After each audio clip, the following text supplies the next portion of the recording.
Between 1924 and 1950, Georgia Tan kidnapped more than 5,000 newborn infants and then sold them to the ultra-wealthy on a nationwide black market child trafficking network. More than 500 of those infants would die before being sold due to abuse, neglect, disease, and malnutrition. Some of the babies were ripped from their mother's arms right off the streets in broad daylight. They were kidnapped from churches and daycare centers where they may have been playing. In most cases, the infants were taken directly from hospitals after doctors handed newborns over to people they thought were nurses, but they were actually criminals disguised as nurses, all part of a massive black market that sold babies. High-ranking politicians ensured Georgia Tan was protected so that she could continue selling infants to the highest bidder. And as unbelievable as all of this sounds, it is 100% true. Check this shit out. Tan pulled off her brazen scheme through operating the Tennessee Children's Home Society, a society which, on the surface,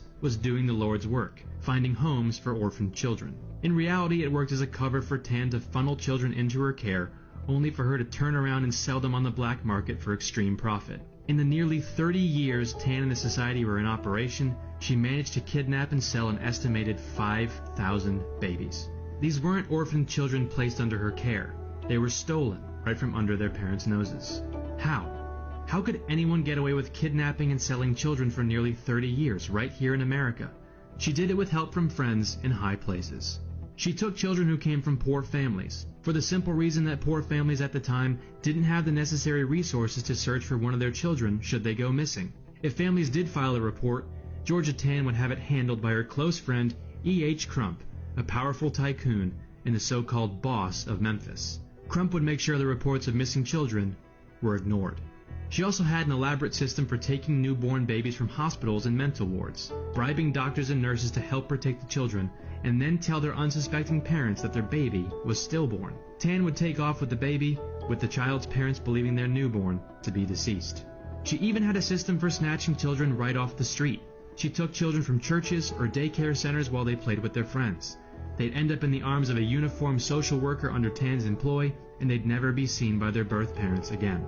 Once the children were under her care, and their parents were none the wiser, Tan would wipe their identities and sell them to couples looking to adopt, leaving them completely in the dark about where the child came from by falsifying or destroying their documents.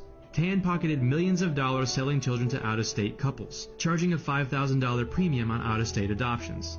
Almost 90% of her sales, which in this context, sales is a truly disgusting word, went to wealthy couples in New York and Los Angeles who could afford the steep pricing of Tan's services, including actress Joan Crawford, who adopted her twin daughters from Tan. It should be noted none of the adoptive parents had any chance to suspect what they were doing was wrong. On its face, Tan's operation was a legitimate adoption agency. Of course, simply adopting a baby and then never having questions about where that child came from isn't possible. But if the adoptive parents ever questioned Tan about issues that arose, things like missing birth certificates or clearly falsified medical histories, Tan had an answer. If the new parents ever had any suspicion that anything fishy was going on, Tan would threaten them with legal action through one of her major accomplices, family court judge Camille Kelly. Judge Kelly used her position of power to sanction Tan's activities and threaten the adoptive parents with taking away their adoptive children if they continued to make a fuss or ask questions. They would also be threatened with being roped into whatever legal ramifications Tan may or may not have faced.